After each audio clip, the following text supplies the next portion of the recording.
പൂവിട്ട് 4-5 മാസം കൊണ്ട് തന്നെ കായ്ക്കുന്ന സീതപ്പഴം ഏറെ ഗുണവും അതുപോലെ തന്നെ നല്ല രുചിയുമുള്ള ഒരു ഫ്രൂട്ടാണ്. വർഷം മുഴുവൻ കായ്ക്കുന്ന ഈ പഴത്തിന് അധികം വളത്തിന്റെ ആവശ്യമൊന്നുമില്ല.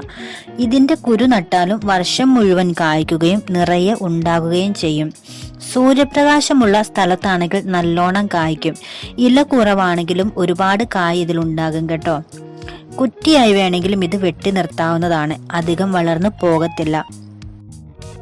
കരിമ്പച്ച കളറാണ് പൊട്ട് കായയ്ക്ക്. അത് പാകമാകും തോറും ഇളം പച്ച കളറിലേക്ക് വരികയും അതിനിടയിലൂടെ ഒരു ലൈൻ ഇങ്ങനെ ഉണ്ടാകുകയും ചെയ്യുന്നതാണ്. അപ്പോഴാണ് കായ മൂത്തെന്ന് നമുക്ക് മനസ്സിലാകും. ചാണകപ്പൊടി എല്ലുപൊടിയൊക്കെ ഇട്ടുകൊടുത്താൽ ധാരാളമായി കായ്ക്കും. പ്രത്യേകിച്ച് പരിചരണം ഒന്നും തന്നെ ആവശ്യമില്ലാത്തൊരു പ്ലാന്റ് ആണ് കേട്ടോ ഇത്. നമ്മുടെ ഗാർഡൻ തന്നെ മതിയാകും. കറുത്ത കുരുവാണ് ഇതിന്റെ ഉള്ളിൽ. തൈ വാങ്ങാനും കിട്ടും.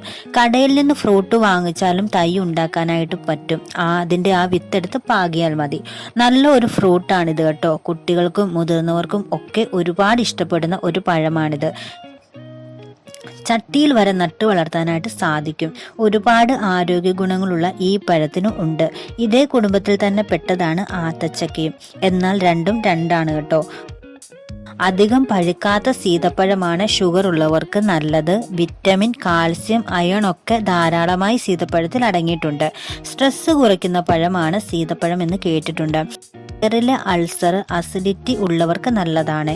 കണ്ണിനുമേറെ ഗുണകരമാണ് സീതപ്പഴം. അനീമിയ തടയാനും ക്യാൻസർ തടയുന്നതിനുമൊക്കെ സീതപ്പഴം ഏറെ ഗുണകരമാണ്.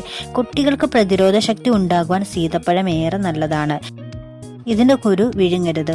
കുരു കുറച്ച് ഡേഞ്ചർ ആണെന്ന് പറഞ്ഞ് കേട്ടിട്ടുണ്ട്. കുരുവിന്റെ വെള്ളം പൊള്ളൽ ഉണ്ടാക്കുമെന്നും കേട്ടിട്ടുണ്ട് കേട്ടോ. പക്ഷെ നമ്മൾ സാധാരണയായി എടുക്കുമ്പോൾ കുരു പൊട്ടിപ്പോകുന്ന അവസ്ഥയൊന്നും ഉണ്ടാകാറില്ല. ഇത്രയേറെ ഗുണങ്ങളുള്ള സീതപ്പഴം നമ്മുടെയൊക്കെ വീട്ടുകളിലൊന്ന് നട്ടു വളർത്താനായിട്ട് എല്ലാവരും ഒന്ന് ശ്രദ്ധിക്കണം കേട്ടോ.